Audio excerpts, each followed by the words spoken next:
You listen to the Asa Park podcast. The Asa Park podcast.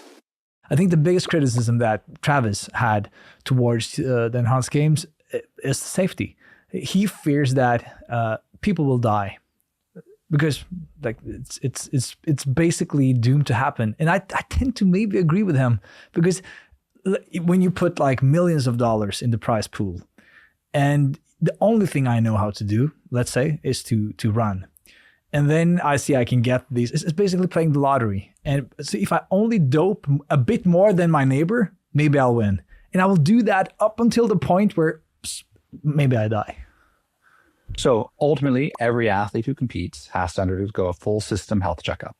They need sign off from our independent medical commission that they're healthy and safe to compete. So this is cardiac analysis, MRI, blood work.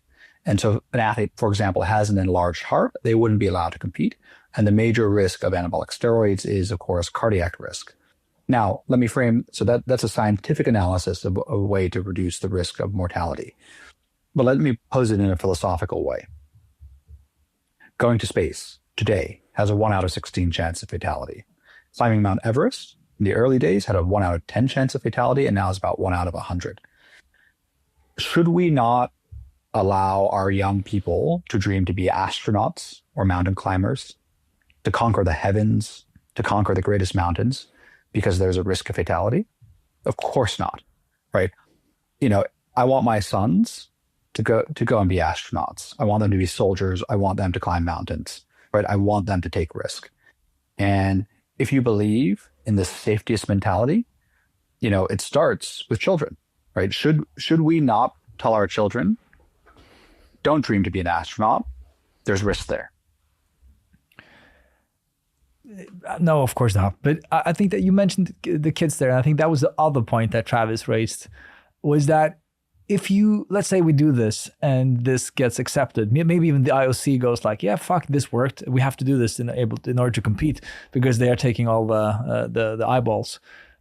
Then people will see that on college level, they will see that in order to qualify for the enhanced games, we have to dope, because like the doping, and then the high schoolers will be like, oh, in order for us to get to college, to get scholarships, we have to dope, because now doping is basically legal.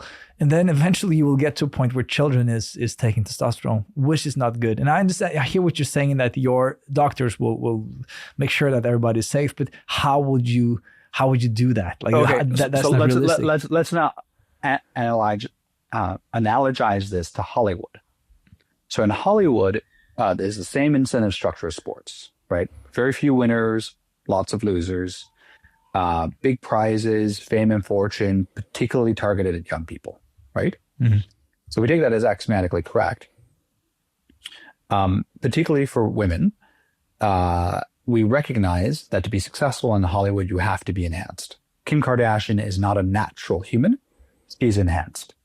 The use of cosmetic procedures for enhancement is perfectly common in Hollywood.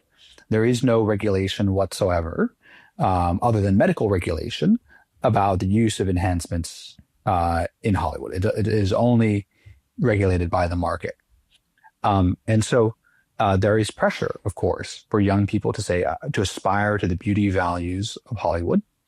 And a young girl might say to her mother, please, mom, can I get Botox because Kim Kardashian uses it?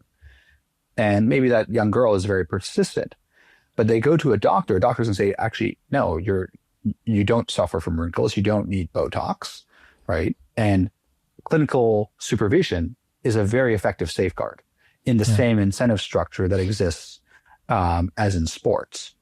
Now, let's also be real. Enhancement of children already exists, whether we like it or not.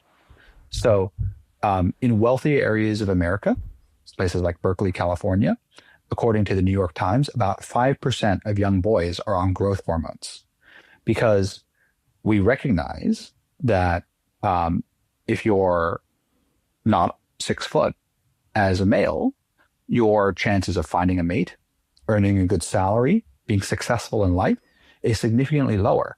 And actually, when I was about 13 years old, I realized this, right? You know, I looked at the growth charts. I was a very precocious 13-year-old, and I realized I was not going to be tall. Yeah.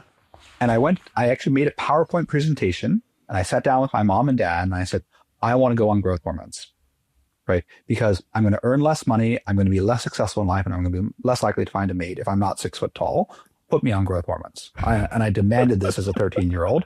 And my parents didn't let me have it. Yeah. And it's becoming increasingly commonplace. The other thing that is happening is CRISPR gene editing technology, right?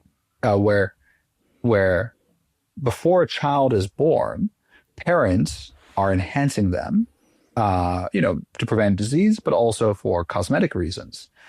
And in 20 years' time, this is going to be the major debate. Like, should a gene-edited child who never consented to the procedure, who can never reverse it, be allowed to compete in Olympic sports against quote-unquote natural humans? Yeah. There's no such thing as natural. We are all enhanced, and an enhancement has been going on since the ancient Olympics. They're fighting a losing battle, and that's why people like Travis Tygart will never debate me. I've invited him many times. That's why Thomas Bach, the ISC president, and Kirsty Coventry, the new president, they have continually refused my invitations to debate because they know they will lose. Because they're drawing an arbitrary, capricious line that is very hard to morally justify. It's super interesting. It's super interesting, Aaron. I think it resonates with people that the fact that the safest mentality is holding sports back, and I agree with you that it's holding society back. So you're bringing up a lot of good points here. What's the biggest myth that people are saying about enhanced games that you're sick and tired of? Nothing really. I enjoy these conversations. I enjoy the thought-provoking nature of what we're doing because we're inspiring a whole new vision of the future of what humanity can be. I've been friends with Sam Altman for 15 years now. I knew him long before he started OpenAI, even before he was president of Y Combinator. Yeah. And to see how artificial intelligence has gone from this idea, this purely philosophical, almost science fiction idea, to now reality is instructive. And I made a study of this. So how long does it take to go from science fiction to scientific reality? Well, the first work of science fiction is recognized as Jules Verne's A Journey to the Moon. And it took 110 years for that to go from an absolute crazy science fiction to men landing on the moon. 2001: A Space Odyssey with HAL, the talking computer, takes about 50 years to get to Alexa. The Jetsons with the robot vacuum cleaner takes about 50 years to get to the Roomba. And now we are about 50 years from the X-Men DC comic books, right? Why can't we have superpowers? Yeah, no, why can't we? It's as simple as that. Why can't we have superpowers? Like, I want superpowers. I want to be able to fly. And we should be working to engineer those technologies. And, this might sound like science fiction, but AI was science fiction to most people just 5 years ago. And now it's the largest industry in the world.